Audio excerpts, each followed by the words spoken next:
పిల్ల నీ చెయ్యి పట్టాలని నల్లని సీకట్లో ఒకదాన్నే కూసున్న దిక్కులేని పచ్చినయ్యి బావా నువ్వెప్పుడొస్తావని ఏళ్ళైపోతుండే పిల్ల ఎన్నెలొచ్చింది మన బతుకులా ఏలైపోతుండే పిల్ల ఏలు వట్టంగా వస్తున్నాగా ఇన్నాళ్ళ ఎడబాటు ఎడవాసిపోతుందిలే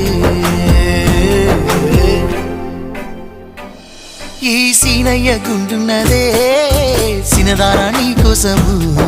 ఈ దూరాన్ని చెరుపుతూ తీరాల తెగిరింది అందాల ఈ మానము